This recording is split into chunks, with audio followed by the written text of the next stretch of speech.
Muy buenas tardes, jóvenes. Vamos a dar inicio a nuestra última clase del semestre y ver qué tan rápido pasa el tiempo y las circunstancias también van cambiando de acuerdo a lo que uno va aprendiendo durante el proceso de educación, ¿verdad? En este semestre seguro que han tocado diferentes materias, diferentes temas, diferentes actividades, que la mayoría se han realizado por Zoom, vía virtual, y que de una u otra manera van a poder servir para poder dar pie a las próximas materias que tienen en su recorrido por la universidad y lograr su título pues de licenciados en fisioterapia y kinesiología. Nuestra materia, como les decía de inicio, dentro de lo que es el ámbito de atención a un paciente de primer contacto o remitido a un servicio de fisioterapia, la semiología y el examen clínico básicamente son esenciales para poder concluir en un diagnóstico fisioterapéutico y a través de eso plantear un pronóstico, un plan de tratamiento y el abordaje correspondiente, ¿no? Vamos a hacer la intervención en las sesiones necesarias para que nuestro paciente salga adelante, ¿ok? Nos tenemos que conocer, además de que este proceso que hemos ido aprendiendo para concluir en un diagnóstico fisioterapéutico está enmarcado, como hemos visto, por la Asociación Americana de Fisioterapia, por la Confederación Mundial de Fisioterapia y en Latinoamérica por la CLAF, que es la Confederación Latinoamericana de Fisioterapia y Kinesiología. Entonces, estos tres entes a nivel regional y mundial van marcando ciertas normativas, protocolos y formas de realizar un trabajo, ¿no? Y lo están aprendiendo en nuestra universidad, ¿no? La Universidad Central, en la cual ustedes son parte de este conjunto de estudiantes y futuros profesionales dirigidos a nuestra área. ¿Ok? Entonces ya como conclusión del semestre y cómo queremos ver el panorama que sigue, vamos a tener que razonar y entender qué es un fisioterapeuta. Es un profesional del área de la salud que se encarga de brindar servicios que desarrollen, mantengan y restauren el máximo movimiento y capacidad funcional de las personas. Ayudan a las personas en cualquier etapa de la vida, cuando el movimiento y la función se ven amenazados por el envejecimiento, lesiones, enfermedades, trastornos, afecciones o factores ambientales. Entonces, todo esto tiene una relación directa con lo que es la calidad de vida de una persona, ¿no? Entonces, puedo mejorar su calidad de vida ayudando en diferentes procesos que pueda sufrir el paciente, y además voy a afectar en lo que es el individuo en sí como un elemento biopsicosocial y espiritual también, ¿verdad? Entonces, básicamente mi trabajo no va a ser solamente en la región alterada, sino en todo lo que incluye al ser humano en sí.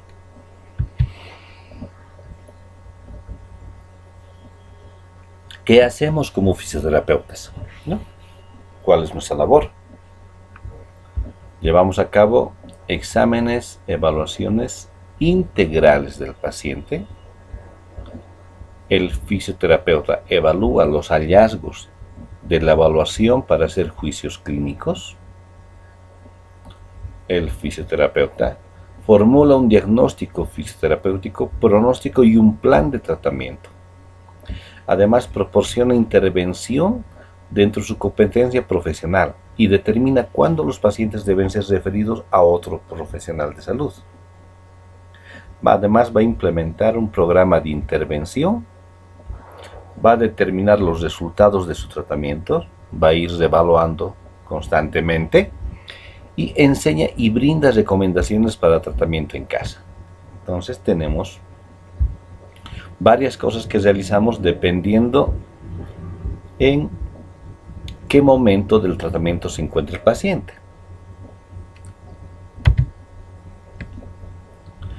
Ahora, para poder hablar de un diagnóstico en fisioterapia, entonces tengo que tener en cuenta un proceso histórico conceptual de la configuración del diagnóstico en fisioterapia, o sea, cómo yo elaboro este diagnóstico.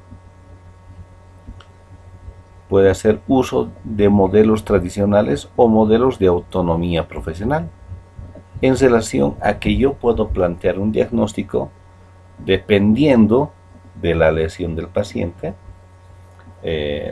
la función que se ha alterado, el movimiento que se ha limitado, y en base a la experiencia que tengo en relación a esa patología, puedo tener una autonomía profesional que me permite elaborar un diagnóstico cinético funcional. Ok, entonces de ahí parte lo que voy a hacer yo. La Asociación Americana de Fisioterapia, en el año 84, nos dice que los fisioterapeutas pueden establecer un diagnóstico dentro del alcance de sus conocimientos y experiencia. Estas dos cosas van a ser fundamentales. Al principio voy a tener limitada segura las dos. Voy a ir adquiriendo conocimiento. Puedo tener gran conocimiento. Ahora tengo que aplicar este conocimiento en mis pacientes. ¿Para qué? Para adquirir experiencia. Y cuando logre, además, sumar experiencia al conocimiento que tengo, voy a poder establecer un diagnóstico más preciso, más acertado, más dirigido a la resolución del problema cuando plantee un tratamiento también. Todo esto va a estar enmarcado a una actividad pertinente de la práctica profesional del fisioterapeuta, ¿ok? Entonces, estos dos puntos son importantes. Ahora están adquiriendo bastante conocimiento, van a hacer sus prácticas clínicas, es más, ya han elaborado algún tipo de videos que lo hemos hecho durante el semestre, han hecho algún tipo de trabajo que nos permite ganar cierta experiencia en relación a lo que estoy comentando. El hecho de que hagamos y lleguemos al momento de la práctica clínica, entonces va a volcar su conocimiento adquirido teórico a la práctica, que les va a hacer ganar experiencia. ¿Ok? El diagnóstico fisioterapéutico también surge a partir del examen y la evaluación. Y nos va a dar resultado del proceso de razonamiento clínico. Hemos abarcado un par de clases o más dirigidas al razonamiento clínico, ¿verdad? Hemos visto que es importante tener este razonamiento para poder concluir de mejor manera en un diagnóstico. Entonces, con la finalidad de identificar los factores que influyen positiva y negativamente en el funcionamiento del sistema de movimiento que genera deficiencias existentes o potenciales derivadas de una patología o lesión, que generan limitaciones en la actividad y restricciones en la participación. ¿Y cómo debemos expresarlo? En términos de disfunción del movimiento. Entonces tenemos que ser capaces de identificar factores que van a influir positivo o negativamente ¿en qué? En el funcionamiento, ¿no? Que este va a alterar un tipo de movimiento y nos va a generar deficiencias también o limitaciones. Y todo esto va a sumar en una restricción en la participación de la vida laboral de la persona, de la vida social, de la vida recreativa. Entonces, tengo que poder mostrar con mi diagnóstico algo que me muestre que hay una alteración u disfunción del movimiento.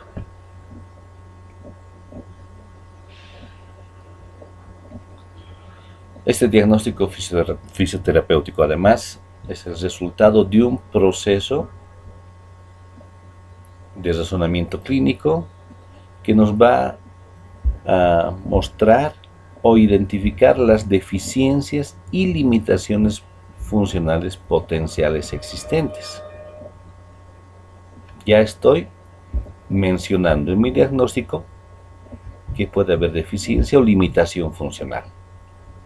Entonces, ¿cuál será el objetivo de este diagnóstico? Guiar a los fisioterapeutas para determinar un pronóstico e identificar las estrategias de intervención más apropiadas para los pacientes. Saco un diagnóstico. Luego voy a hacer un pronóstico para poder ver cuál va a ser el plan de tratamiento más adecuado en relación a lo que he visto. ¿Ok? Entonces, de eso se trata, poder tener elaborado un diagnóstico fisioterapéutico. Durante la realización del proceso de diagnóstico, el fisioterapeuta puede necesitar información adicional de otros profesionales. Si el proceso diagnóstico revela hallazgos que no están dentro del campo de conocimiento, experiencia del fisioterapeuta, este referirá al paciente a otro profesional apropiado. Entonces, elaboro un diagnóstico, pero como habíamos dicho en clases anteriores, hallo algunas cosas que no están de acuerdo con lo que marca mi tratamiento dirigido a la fisioterapia. Entonces puedo yo remitir a otro profesional dentro del mismo campo, dentro de una especialidad relativa, dependiendo de los hallazgos que yo pueda encontrar durante el proceso de evaluación, hasta concluir en un diagnóstico. ¿Ok?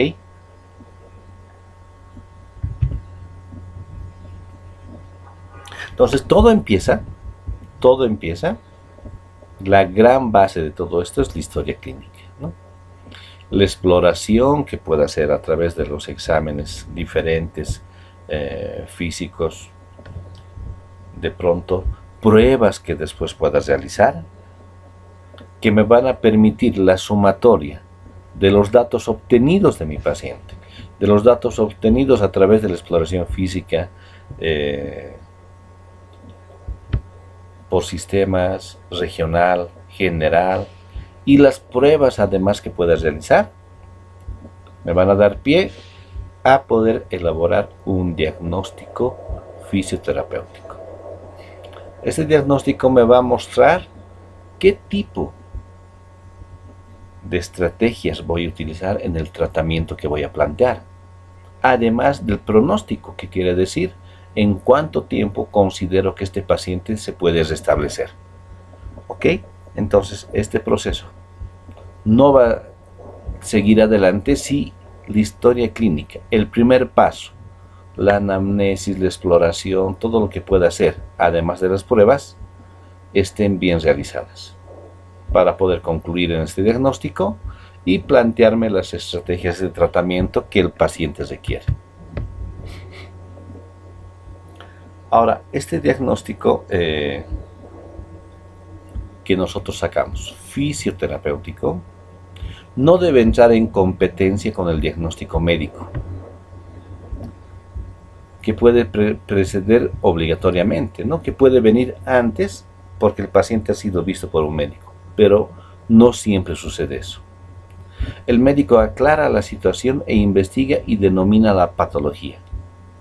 El especialista en medicina física, lo que es la fisioterapia, lleva a cabo un examen completo de la persona considerando todos los sistemas vitales y todas las funciones para finalizar con la prescripción.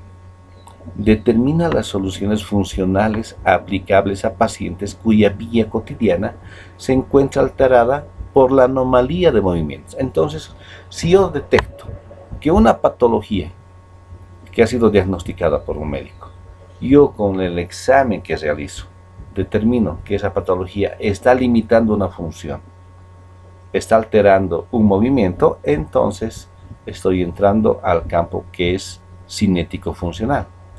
Y el fisioterapeuta se sitúa en otro terreno, el de la identificación del movimiento patológico. Definir los límites del diagnóstico fisioterapéutico constituye un requisito indispensable, porque voy a tratar en relación a la función del movimiento, y no así directamente en la patología quien pueda mostrar el diagnóstico médico. ¿Ok? Entonces, el diagnóstico médico y el diagnóstico fisioterapéutico son complementos, ¿no? Se van a unir, van a trabajar de manera fusionada. ¿Ok?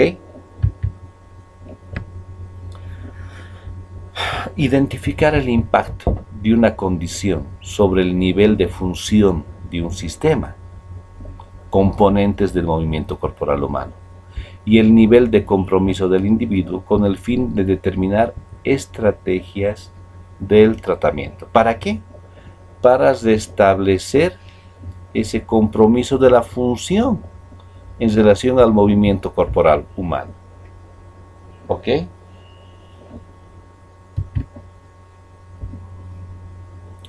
Entonces, la elaboración de un diagnóstico corresponde a un proceso a la vez reflexionado y planificado. Una o varias evaluaciones situadas en un contexto permiten establecer un balance teniendo en cuenta la personalidad del paciente. El diagnóstico es una operación compleja que permite combinar dos realidades. Entonces, tengo que ver la realidad palpatoria y exámenes clínicos, estática, nebulización, autonomía, etcétera, todo lo que puede involucrar dependiendo de la patología del paciente, ¿no? Una técnica cognitiva que es aprendida y que eso requiere esfuerzo, y además un sentido clínico que va a ser de experiencia. Este aprendizaje en el cual adquirimos conocimiento, cuando lo voy volcando a lo que es la práctica clínica, me va a hacer ganar experiencia. Entonces, cuando sumo estos dos componentes, voy a ser capaz de sacar un diagnóstico fisioterapéutico acertado. Además, me va a dar la capacidad de tomar una decisión, de plantear un pronóstico y tratamiento de este paciente. ¿Ok? Entonces, ¿cuáles serán los requisitos para la elaboración de un buen diagnóstico?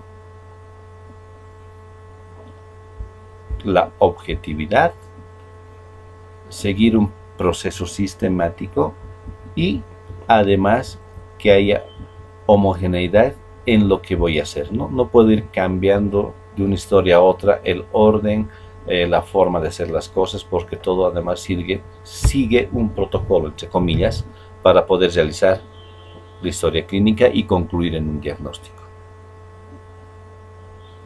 Entonces, esta objetividad se consigue estableciendo una descripción precisa de los signos y síntomas y mediante el uso predeterminado de análisis del movimiento humano. Y la homogeneidad utilizando el mismo referente o modelo para la elaboración. Entonces, tengo que seguir los patrones que he aprendido en relación a un protocolo, y obviamente dependiendo de la lesión y patología del paciente, iré haciendo mi análisis correspondiente para poder continuar con todo lo que conlleva realizar la historia clínica. Hemos hablado también de esta clasificación internacional del funcionamiento de la discapacidad y la salud, que es el SID,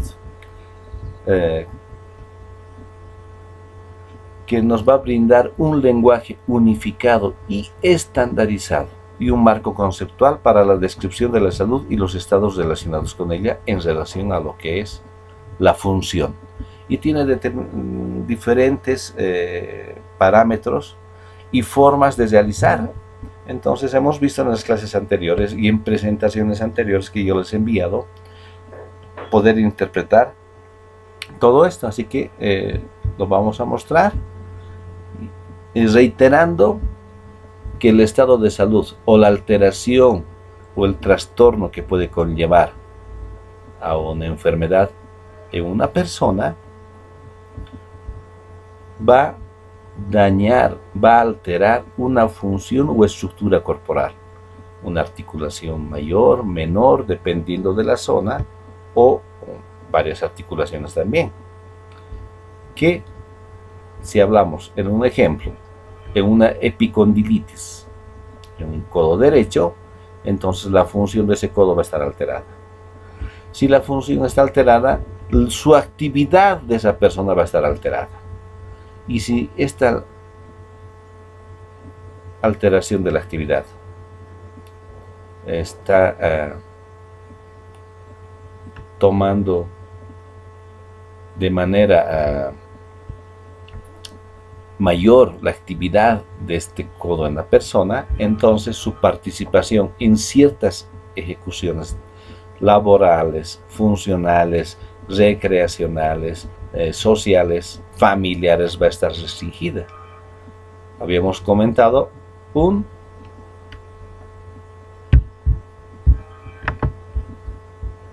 una epicondilitis de codo derecho, ¿verdad? Entonces, esta alteración a nivel estructural está limitando la actividad de la persona.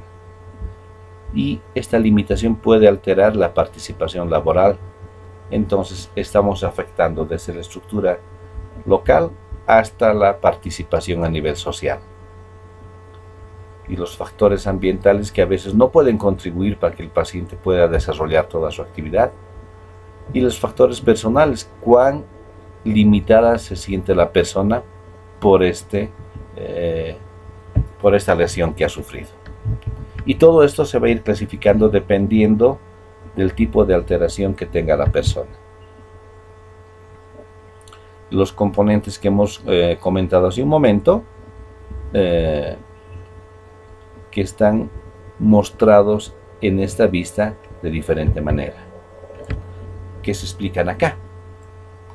Las funciones estructurales o corporales, como hemos dicho, de un codo, por ejemplo, por una epicondilitis del codo derecho, nos va a dar una alteración de la función fisiológica en relación al movimiento, que puede afectar también psicológicamente, porque el paciente no puede realizar el movimiento que normalmente lo hace, por la alteración de algunos elementos anatómicos. Puede ser alteración o puede ser ausencia, cuando el paciente además puede sufrir un tipo de amputación.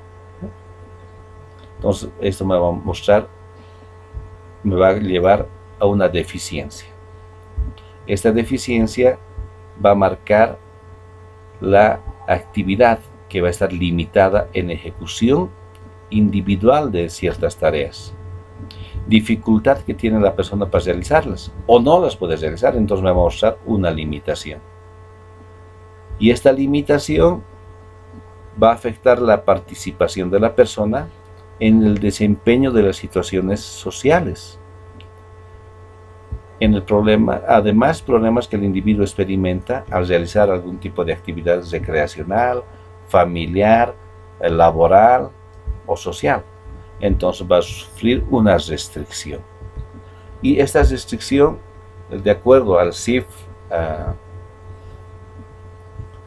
a la clasificación del funcionamiento internacional, entonces, y el tipo de lesión que tenga la persona, va a encajar en un rango donde se pueda clasificar cuánto está limitada la función de la persona, ¿no?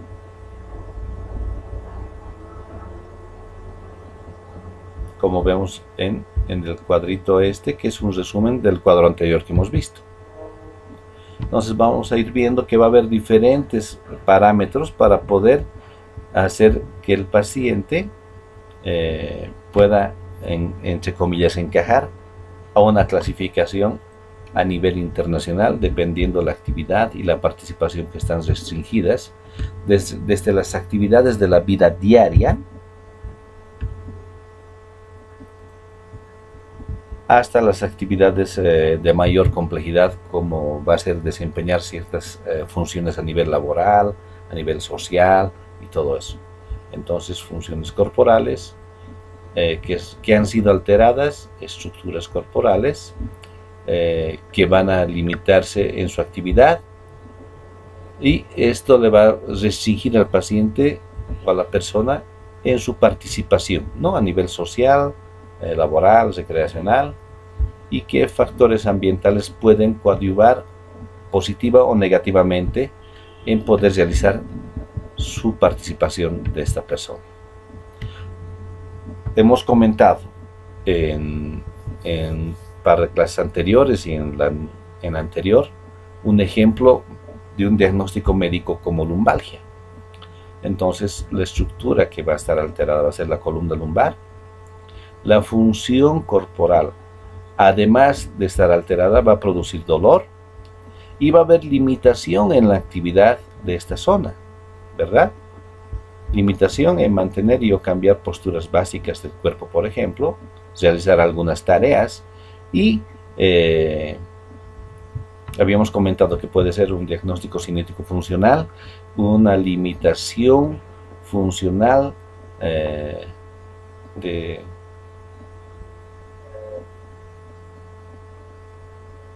la charlena lumbosacra por sobreesfuerzo, por ejemplo, ¿no? Entonces, esto va a producir también una restricción en la participación en el tipo de trabajo que pueda tener la persona y en el control del dolor que podamos tener, además de la contractura y otras alteraciones que pueden aparecer a ese nivel. ¿Ok? O hemos hablado también de una gonalgia, ¿ve? O una gonartrosis en este caso, una degeneración a nivel de los cartílagos articulares de la rodilla. Entonces, la estructura afectada es la rodillita, la función, la movilidad se va a limitar, la fuerza también por el reposo que pueda tener la persona, y además a nivel sensorial se va a presentar el dolor. Va a haber una limitación en la actividad, por ejemplo, de subir y bajar gradas, mantener posiciones estáticas o agacharse, por ejemplo, ¿no? Va a presentar restricción en la participación en actividades de la comunidad, si tiene que desplazarse y esta persona, por ejemplo, trabaja haciendo mediciones del consumo de agua o de la luz y tiene que caminar constantemente, entonces se va a restringir su participación laboral. Si es deportista, se va a restringir su participación a nivel deportivo. Entonces, este tipo de lesiones me pueden dar, por ejemplo, a poder plantear un diagnóstico cinético funcional como déficit en la función, déficit bilateral de rodillas por artrosis degenerativa, ¿no? Algo así. Entonces iremos planteando nuestro diagnóstico cinético funcional o fisioterapéutico dependiendo del diagnóstico médico que pueda tener el paciente y cómo ese diagnóstico afecta la función de la persona y el movimiento también. ¿Ok? Entonces, básicamente, de esta manera, concluimos con lo que es nuestro semestre en relación a poder realizar una historia clínica adecuada en todos sus pasos y concluir con un diagnóstico cinético funcional.